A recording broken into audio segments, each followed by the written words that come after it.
우리나라 기독교 초기에 교회 교육의 형태가 어떠했냐면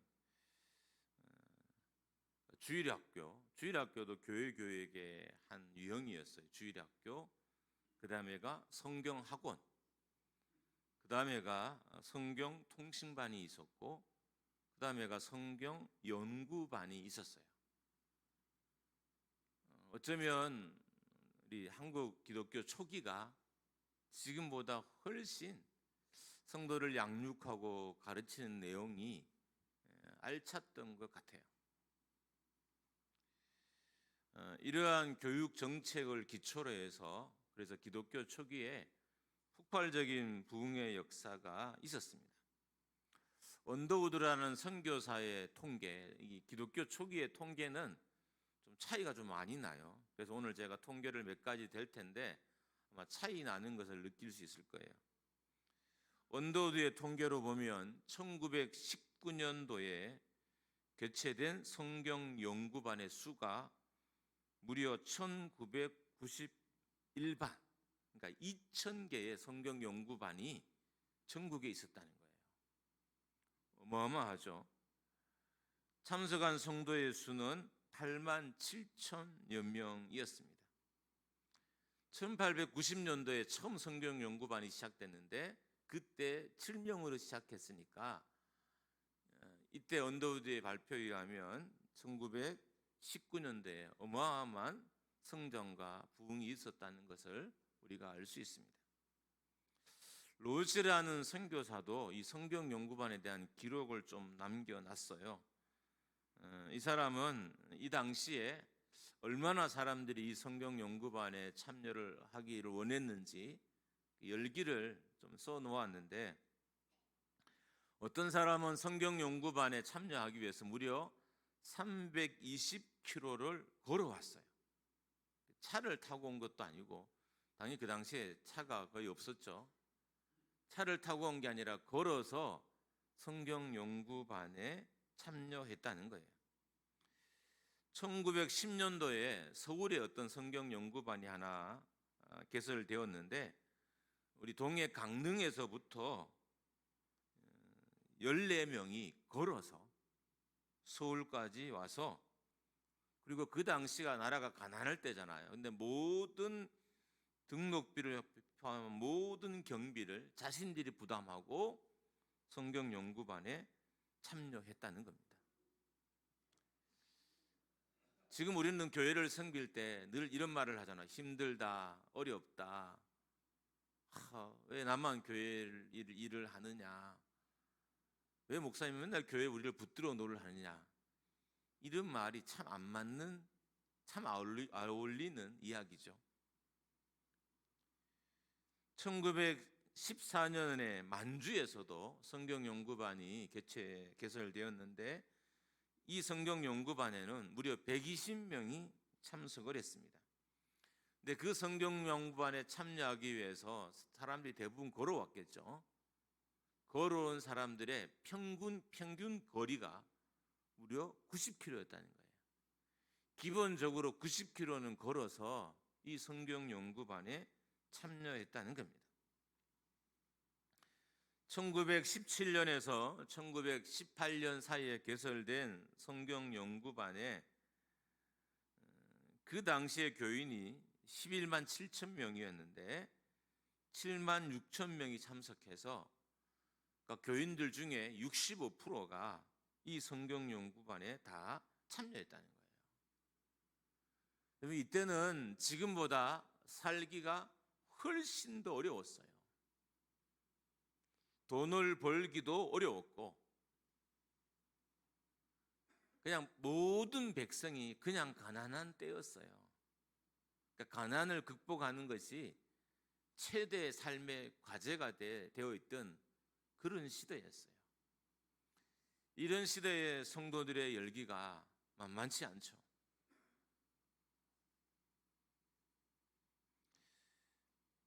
이렇게 멋진 결과가 만들어진 곳에는 이 사람들이 게으름과 나태를 이겼기 때문입니다. 어떻게 사람이 320km를 걸어올 생각을 할까요? 얼마나 많은 사단의 유혹이 있었을까요? 가젤의 형편이 그를 붙잡고 사단의 유혹이 그를 붙잡고 개인의 성품의 한계가 분명히 그를 붙잡았을 거예요. 이 모든 걸 이겼기 때문에 320km를 걸어서 성경 연구반에 참여할 수 있었던 것입니다. 보통 기독교에서는 대표적인 죄를 7가지로 듭니다. 7가지.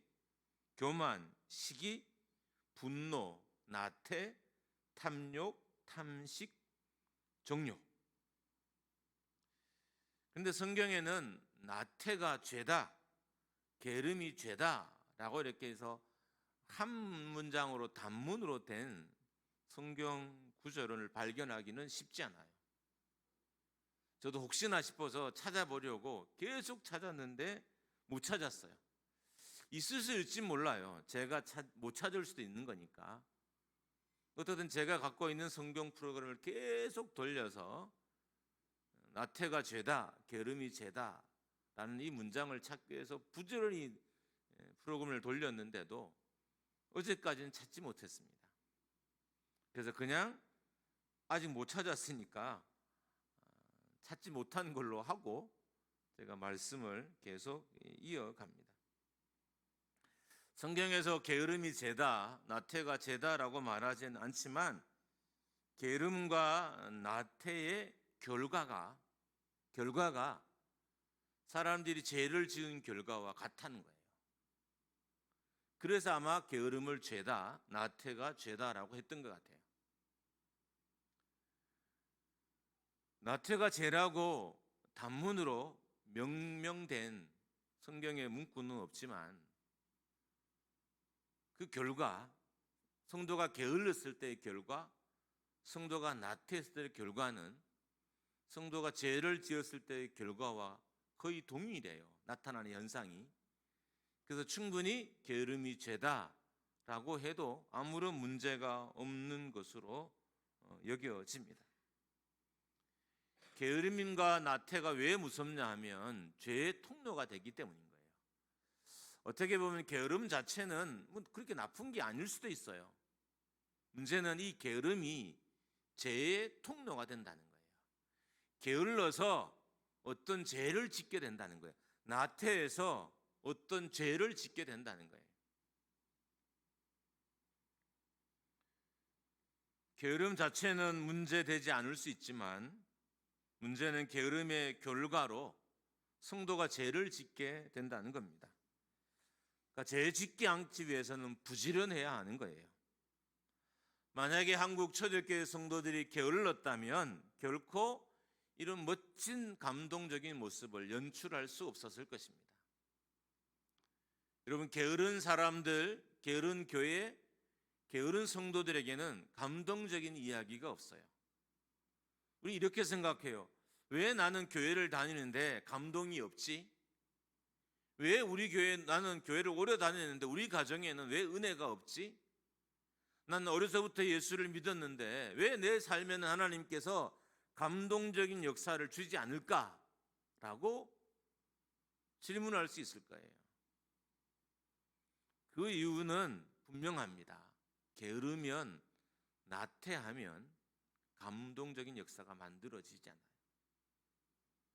핑계대고, 여건을 핑계대고, 시간을 핑계대고, 물질을 핑계대고, 환경을 핑계대고, 삶을 핑계대면 감동적인 역사는 만들어지지 않아요. 여러분, 초대교회 안에 만들어진 많은 감동의 역사는 교회가 만들어준 게 아니에요. 성도들이 부지런해서, 성도들이 게으르지 않아서, 성도들이 나태하지 않아서 만들어진 결과인 거지, 교회가 어떤 프로그램을 통해서 그들에게 만들어준 게 아니라는 거예요. 부지런한 성도들이 만들어낸 영적인 결과물들이었습니다. 게으름의 결과는 죄입니다. 게으름이 죄가 되는 결정을 하게 하고, 게으름이 죄가 되는 행동을 하게 하고, 게으름이 죄가 힘쓰게 만듭니다. 게으름이 죄를 방치하고, 게으름이 죄를 용인하게 합니다. 게으르면 죄와 싸우지 않아요. 죄가 지금 흐물흐물 나의 삶을 점령해 오는데 싸우지를 않는 거예요. 게으른 사람은 지금 내 삶에 죄가 보이고 교회 안에 죄가 보이고 가정 안에 죄가 보이는데 싸우지를 않아요. 왜요? 게을러서. 좀 다르더라고요. 사람이 인간적으로 바질바질한 거하고 영적인 부지런함은 달라요. 교인들 중에도 자기 삶은 정말 바지런한 사람들이 있어요. 아침 일찍 일어나서 막 운동하고 음식도 잘 가려서 먹고 잠도 저녁에 막 일찍 자고 운동도 열심히 하고 사람도 많이 잘 만나고, 그런데 정작 자기 영혼은 관리하지 못해요. 세상의 부지런함이 우리 영혼을 관리할 수가 없습니다. 그래서 가장 위태한 사람이 세상에서 열심히 살아서 영혼이 관리된다고 생각하는 사람이 가장 위태한 사람이에요. 난 세상에서 열심히 사니까 내 영혼은 어떤 죄의 공격으로부터 이겨낼 수 있다고 생각하는 사람이 가장 무서운 사람이에요. 여러분, 그냥 육체의 부지런함과 영혼의 부지런함은, 영적인 부지런함은 다른 거예요. 영적인 부지런함이 있어야 죄를 보고 죄와 싸우게 됩니다. 이제 가인과 아벨 이야기입니다. 형인 가인은 동생 아벨을 들로 유혹해서, 들로 이렇게 불러냈다 그랬어요. 들로 유혹해서 죽였습니다. 가인이 동생을 죽인 것은 죄의 유혹을 이기지 못했기 때문입니다. 그러니까 죄의 유혹을 이기지 못해서 동생을 죽인 거예요. 하나님은 아벨의 제사는 받고 가인의 제사는 받지 않으셨습니다. 가인의 제사를 하나님께서 받지 않자 가인의 얼굴이 안색이 바뀌기 시작했어요. 하나님은 이 가인의 얼굴에서 살기가 있는 걸 봤어요. 여러분, 얼굴은 건강도 표시가 되지만 그 사람의 영적인 상태나 의중이나 뜻과 생각도 다 표시가 돼요. 우리는 뭔가를 숨길 수 있다고 생각하면 안 돼요. 왜요? 얼굴에 다 쓰여지기 때문입니다. 하나님은 가인의 제사를 받지 않자 이 가인이 얼굴색이 바뀌는 것을 보셨어요. 그의 얼굴에 살기가 있는 걸 보셨어요. 그래서 하나님이 가인에게 명령했어요. 너는 너의 죄를 다스릴지니라. 7절 말씀입니다. 같이 한번 읽습니다. 시작. 네가 선을 행하면 어찌 낫을 들지 못하겠느냐? 선을 행하지 아니하면 죄가 문에 엎드려 있느니라. 죄가 너를 원하나 너는 죄를 다스릴지니라. 하나님의 눈에 가인의 죄가 보였습니다. 그래서 그의 마음에 싹트고 있는 죄를 다스리라고 명령하신 거예요. 죄를 다스리지 못하면 어떤 결과가 오는지 하나님이 아시니까 가인에게 나타나셔서 너는 너의 죄를 다스려라 라고 명령하신 것입니다. 가인은 자신의 죄를 보지 못하고 가인은 하나님이 만드신 결과에만 신경을 썼어요. 그래서 화가 났고 얼굴빛이 변했던 거예요. 분노가, 화가 그의 얼굴에 나쁜 계획을 담겨지게 했던 것입니다. 얼굴에 나쁜 의도가 드러났어요. 그래서 하나님께서 그에게 나타나셔서 너는 너의 죄를 다스릴지니라 라고 하셨던 것입니다. 얼굴은 칠판과 같습니다. 여기에는 다 기록이 되고 다 쓰여지고 다 남아요. 내가 지난 삶을 어떻게 살았는지 나의 얼굴에 남아요. 지금 내 마음이 어떤지가 얼굴에 쓰여져요. 그러면 제 얼굴이 별로죠. 제 마음이 불편해요. 지금 엄청 불편해서 제가 설교를 엄청나게 조절해서 하고 있어요. 목사가 불편하게 강단에 오르면 안 되는데 마음이 말도 없이 불편해요. 만약에 제가 좀 신뢰할 수 있는 부교육자가 있었다면 오늘 설교 강단에 안 쓰고 그 사람을 세웠을 거예요. 정말 불편해요. 그다음 제 얼굴에 별 신경 없는 사람은 모르겠지만 조금 그래도 제 얼굴을 많이 봤던 분들은 그렇게 썩 좋지 않는 상황이라는 것을 아시게 될 겁니다. 아실 겁니다. 여러분, 살인의 죄가 가인의 얼굴에 보였어요. 그래서 하나님은 이 살인의 죄를 가인이 이기기를 바랬어요. 왜냐하면 아담과 하와가 죄의 유혹을 이기지 못해서 에덴을 상실했잖아요. 에덴의 평강을 빼앗겼잖아요. 그 자녀들이 또 유혹을 이기지 못해서 하나님의 평강을 빼앗길까 하나님이 걱정되셨던 거예요. 그래서 나타나셔서 너는 너의 죄를 다스리라 라고 명령하신 것입니다. 하나님이 이렇게 말씀하신 것은 죄가 문 뒤에 숨어서 가인을 덮치기 위해서 기다리고 있었기 때문입니다. 하나님이 가인을 이렇게 봤는데 가인의 얼굴에는 살기가 있었고요. 그리고 죄가 가인이 드나드는 이 문턱에서 웅크리고 그를 언제 기회가 되면 덮치려고 웅크리고 있는 그 죄를 하나님은 보셨던 거예요. 가인만 못 봤던 거죠.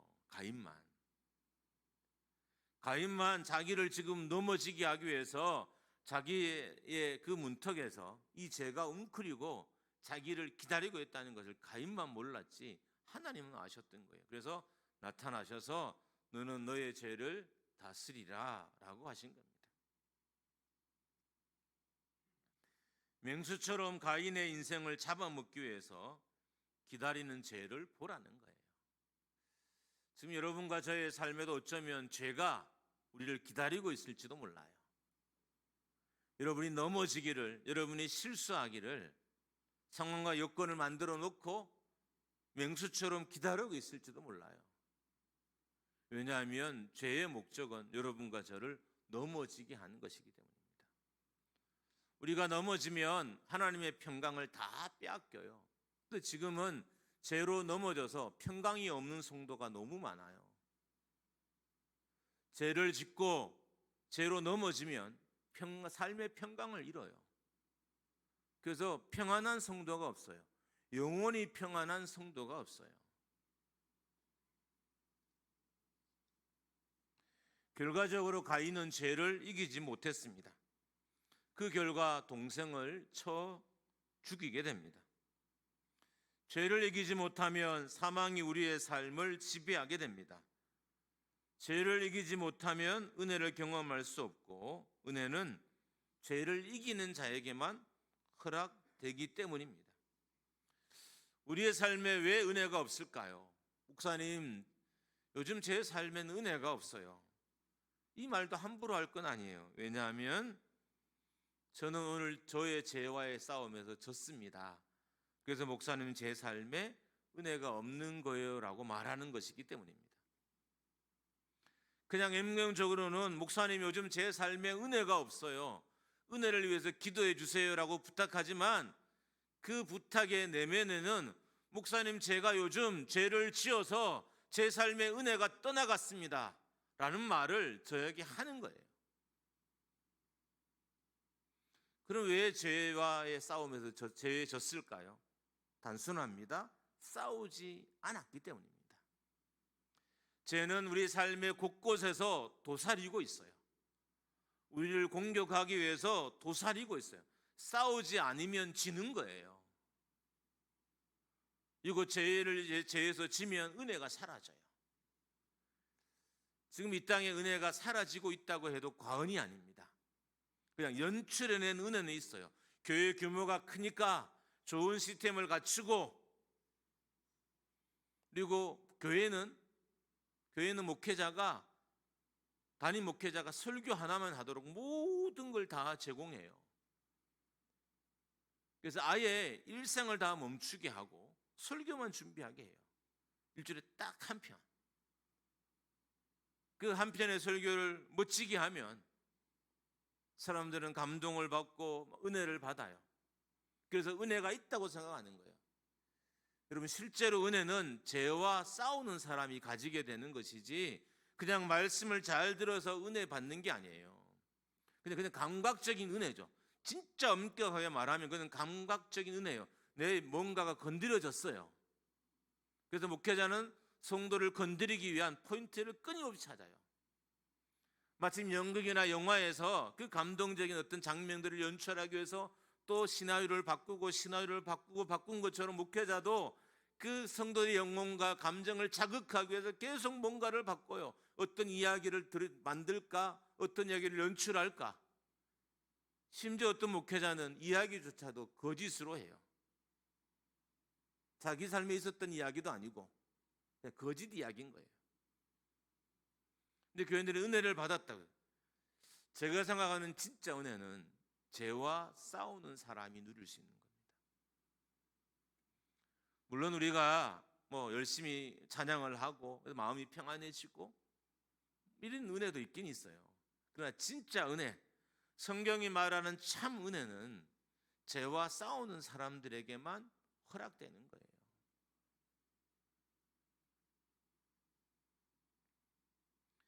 숨어있는 죄를, 자신의 정체를 감추고 있는 죄를 볼 수 있어야 됩니다. 죄를 보지 못하면 죄와 싸우지 못하고, 죄와 싸우지 못하면 죄를 이길 수 없고, 죄를 이기지 못하면 은혜로부터 멀어지게 됩니다. 왜 나태가 죄냐? 왜 게으름이 죄냐? 게으르면 죄와 싸우지 않아요. 열심히 싸워야 될 죄가 내 앞에 있어요. 근데 안 싸워요. 제가 교육자들에게 수없이 부탁을 해요. 수없이. 이건 이렇게 해야 된다. 근데 교육자들이 안 싸워요. 근데 성도가 싸우겠냐고요. 담임이 죄와 안 싸우는데 성도가 싸우겠어요? 부모가 죄와 안 싸우는데 자녀가 죄와 싸우겠냐고요. 당연히 안 싸우죠. 자식도 알아요. 아버지가 죄와 싸우고 있는지 안 싸우고 있는지, 아버지가 어젯밤에 넘어졌는지 안 넘어졌는지 다 알아요. 엄마가 어젯밤에 넘어졌는지 안 넘어졌는지 자녀는 알아요.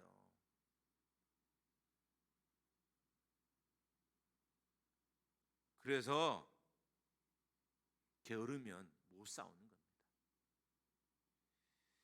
죄가 판치는 순간 죄와의 싸움에서 지고 죄가 나를 점령하잖아요. 은혜가 사라집니다.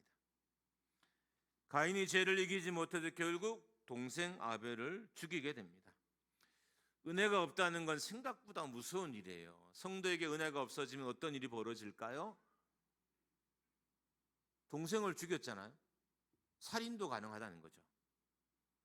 여러분과 저에게 은혜가 없어지면 내가 성도지만, 내가 하나님의 자녀이지만 살인도 가능하다는 거예요. 그러니까 은혜가 없다는 건 이렇게 무서운 거예요. 근데 은혜가 없어지지 않도록 싸워야 하는 거예요. 기도하기 위해 싸워야 하고. 지난 한 주간 우리가 기도 컨퍼런스를 다녀왔어요. 물론 평상시에 새벽기도 다니는 분도 가셨고, 안 다니시는 분이, 새벽기도 안 나오시는 분이 갔다 오셔서 새벽기도를 나오셨더라고요. 제가 최근의 기쁨 중에 가장 큰 기쁨이었어요.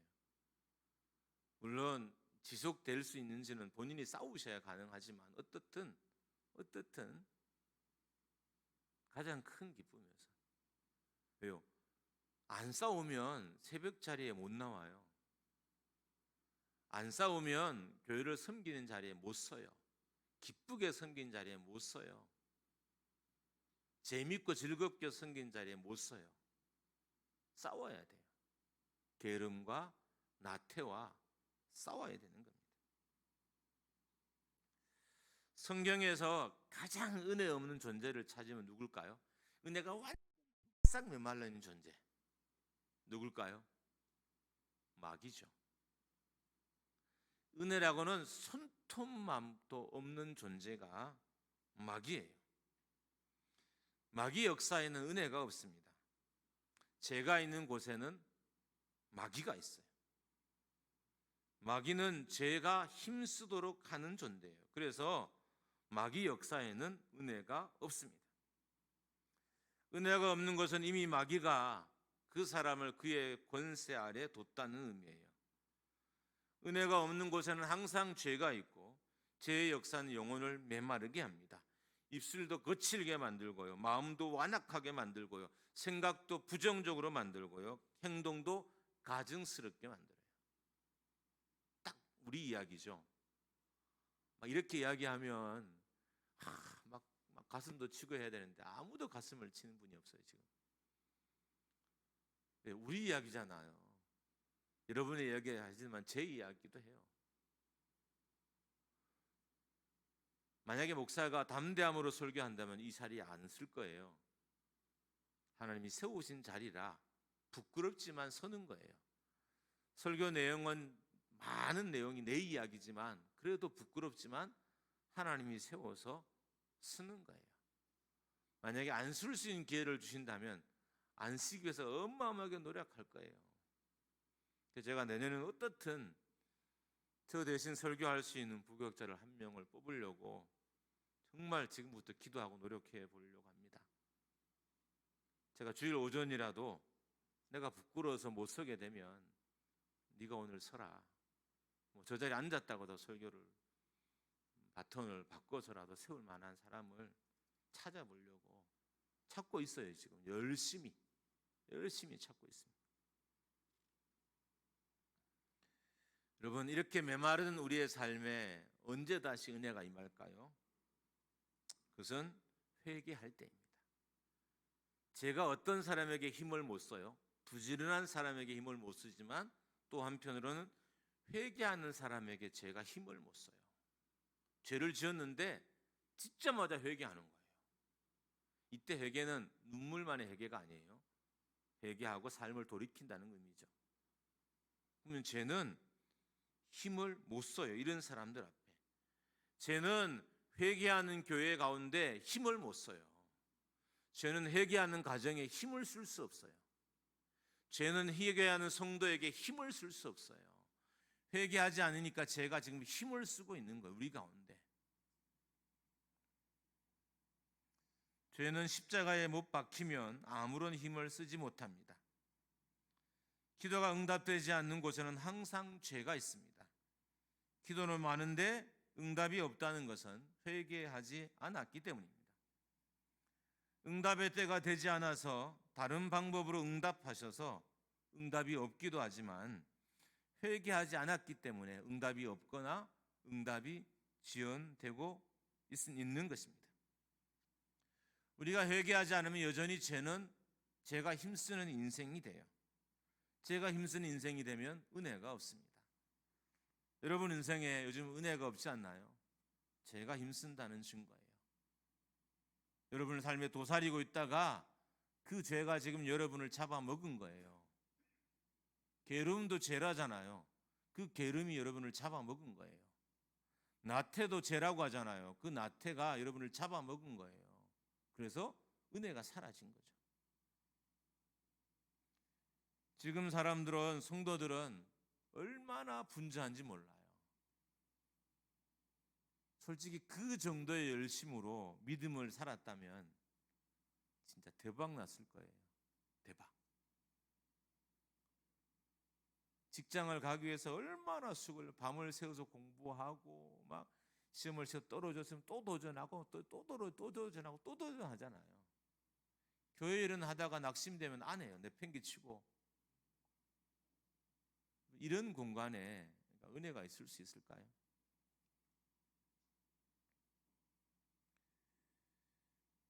죄는 곳곳에 도사리가 앉아 있어서 여러분과 저를 공격하기 위해서 지금 시점을 기다리고 있습니다. 예배 이 자리에서 제가 지금 엎드려 있어요. 여러분의 주변에서. 그리고 여러분의 마음이 변하는 걸 보고 죄는 우리의 마음이 변하는 걸 알아차릴까요? 못 알아차릴까요? 알아차리죠. 말씀이 은혜 받는지 말씀을 거역하는지 알아차려요. 말씀을 불순종하면 어떻게 해요? 죄가 순식간에 잡는 거죠, 여러분. 순식간에 죄가 여러분을 잡아요. 교회에도 죄는 웅크리고 있고요. 사택에도 죄는 웅크리고 있고, 목양실에도 죄는 웅크리고 있고요. 여러분의 가정의 침실에도 죄는 웅크리고 있고요. 직장에도 죄는 웅크리고 있어요. 웅크리고 있다가 여러분이 넘어질 때를 기다리고, 그리고 넘어지는 순간 죄가 여러분을 먹어버릴 거예요. 그리고 죄에 사로잡히면 그때부터 은혜는 없어집니다. 은혜 없는 영혼 안에는 반드시 죄가 있어요. 어딘가에 죄가. 은혜 없는 말을 하고 삶을 사는 성도의 삶은 반드시 어딘가에 죄가 있어요. 찾아내야 되죠. 근데 우리는 안 찾아내요. 왜요? 찾아내는 성도를 잘 못 봤거든요. 찾아내는 엄마 아빠를 잘 못 봤어요. 그래서 아예 문제의식도 없고요.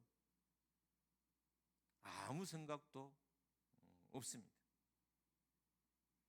예배를 통해서 은혜를 얻는다는 것은 예배자가 공격하는 죄를 이겼다는 거예요. 사역을 통해 은혜를 얻는다는 건 그 사역자가 죄의 공격을 이겼다는 거예요. 내 삶에 지금 은혜가 있다는 것은 내가 죄의 공격을 이겨냈다는 것입니다. 내가 사역자인 나의 삶에 은혜가 없다는 것은 죄의 공격을 피하지 못했다는 의미입니다. 죄를 피하지 못했고 그래서 죄의 공격을 받아 무참히 깨어졌습니다. 영적인 게으름이란 죄가 곳곳에서 우리의 발목을 잡습니다. 도로시 세이어즈라는 사람이 나태에 대해서 이런 말을 했어요. 제가 읽어드립니다. 아무것도 믿지 않고 아무것도 좋아하지 않으며 아무것도 알려고 하지 않고 아무것도 사랑하지 않으며 아무것도 미워하지 않고 아무 것에서도 목적을 찾지 못하며 아무 것을 위해서도 살지 않는 것, 살 이유도 죽을 이유도 없어 그저 살아가는 죄다. 이게 나태의 죄예요. 만약에 다른 종교가 이 글을 읽었다면 어떻게 반응했을까? 이야, 이 세이어자는 사람이 경지에 이르렀구나. 이거는 어떤 종교가 말하는 해탈의 경지예요. 근데 기독교는 이걸 죄라고 해요. 참 이상하죠? 어떤 종교에는 이것을 믿음의 경지라고 하는데 우리는 이거를 나태의 죄라고 해요. 달라요, 여러분. 세상의 종교적인 종교가 말하는 기준과 기독교의 기준은 달라요. 완전히 달라요.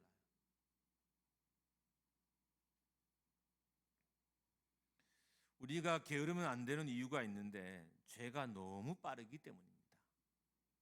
죄가 너무 신속해서 우리도 부지런해야 돼요.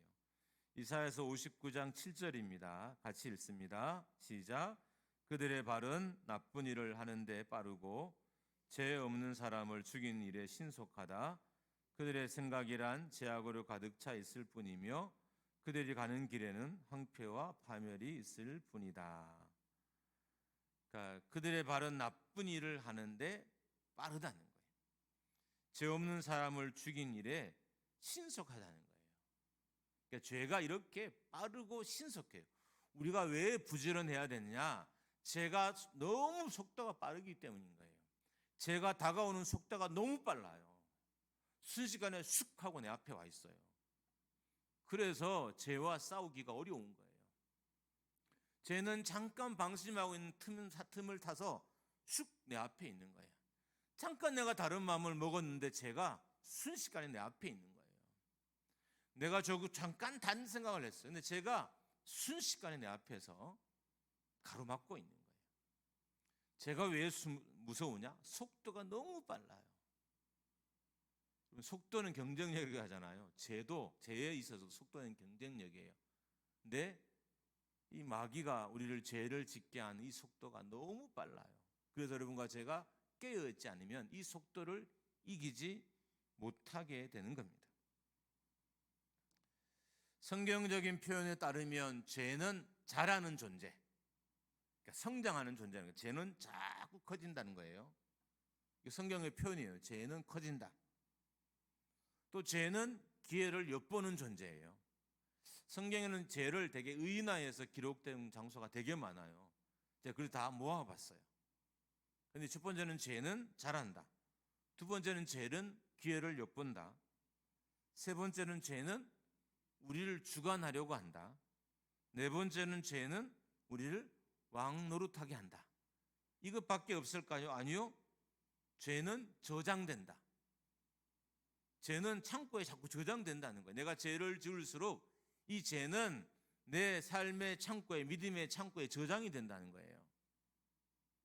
죄는 쌓이는 존재고 죄는 땅을 점령한다 그랬어요.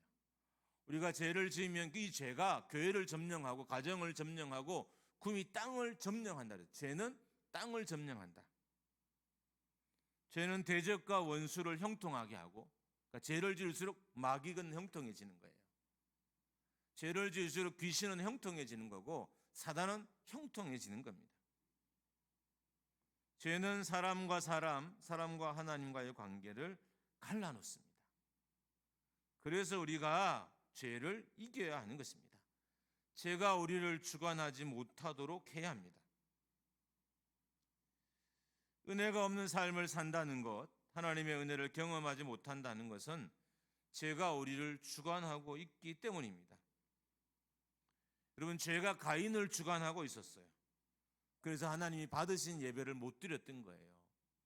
성경에 보면 가인과 가인의 예물을 같이 안 받으셨어요. 그 안에 죄된 마음이 있어서 하나님이 받으실 만한 온전한 예물을 준비하지 못했던 거예요. 이미 가인의 마음에는 죄가 싹이 트고 있었어요. 그래서 예물도 온전하게 드리지 못했어요.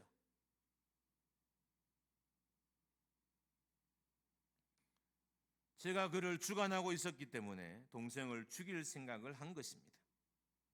결과적으로 죄를 이기지 못한 가인에게는 형벌이 주어졌습니다.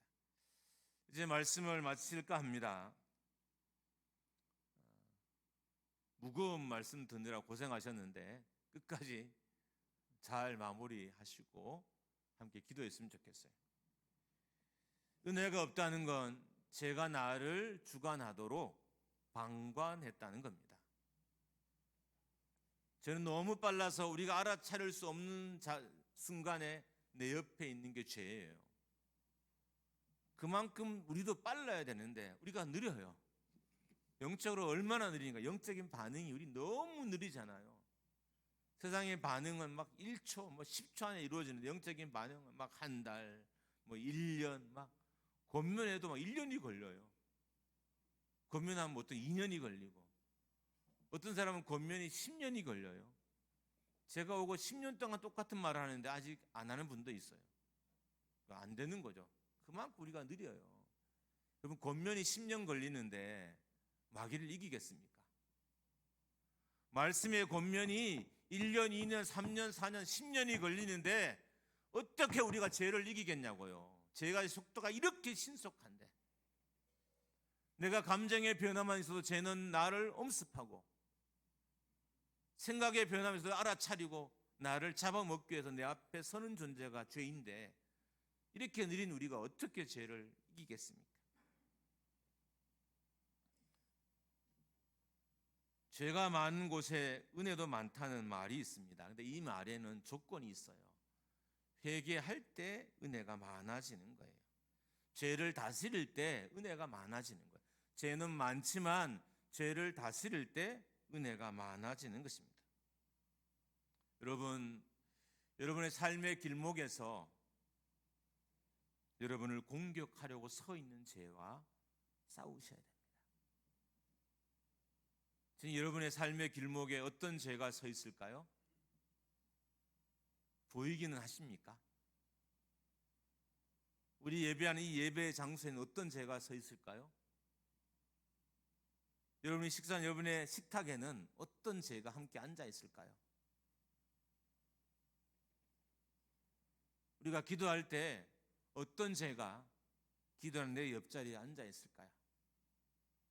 내가 사람들과 쇼핑을 하고 여행을 갈 때 어떤 죄가 내 옆에 도사리고 앉아 있을까요? 보셔야 됩니다. 볼 수 있어야 됩니다.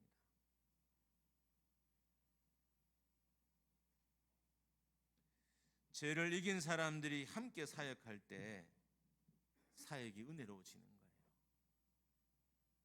우리 교회가 그랬으면 좋겠습니다. 할렐루야. 죄를 이기고 함께 사역하면 은혜로워요. 죄를 이기고 함께 예배하면 은혜로워요. 은혜 주십시오라고 하지 마시고 죄 이기십시오. 할렐루야. 은혜 받게 해주십시오라고 기도하지 말고 죄를 이기고 예배의 자리에 오십시오. 응답해 주십시오라고 하지 말고 죄를 이기고 기도의 자리에 서십시오. 그럼 하나님이 응답하실 거예요. 할렐루야. 은혜가 없는 자리는 죄를 회개하지 않는 사람들의 자리입니다. 죄와의 싸움에서 실패한 자리는 결국 어떤 자리로 바뀔까요? 다툼의 자리로 바뀌고요, 불순종의 자리로 바뀌고, 거역의 자리로 바뀌고, 거짓의 자리로 바뀝니다. 다시 한번 말씀드립니다. 죄와의 싸움에서 실패한 자리는 결국 다툼의 자리가 되고요, 불신앙의 자리, 거역의 자리, 그리고 거짓의 자리가 됩니다. 죄를 이겨야 은혜가 있습니다. 따라하겠습니다. 죄를 이겨야 은혜가 있습니다. 한 번 더 합니다. 죄를 이겨야 은혜가 있습니다. 우리 교회가 은혜 있었으면 좋겠습니다. 할렐루야. 여러분, 한 주간 죄와 싸우시고 다음 주에 오십시오. 그럼 저도 일주일간 열심히 죄와 싸우고 말씀 준비하고 이 자리에 서겠습니다. 그럼 다음 주는 은혜로울 거예요. 그 다음 주 죄와 싸우지 않고 찬양 다니는 누구든 서지 마세요. 아무도. 만약에 찬양단이 다 죄와 못 싸워서 넘어졌으면 한 명도 서지 마세요. 찬양 없이 20분 동안 기도하다가 예배 시작할 거예요. 본인이 알잖아요. 죄와 싸웠는지. 안 싸웠으면 아무도 서지 마세요. 다음 주 대표 기도가 누구세요? 한 주간 기도와 죄와 싸우지 않으면 서지 마세요. 저도 만약에 실패하면 딴 사람을 세울 수도 있습니다.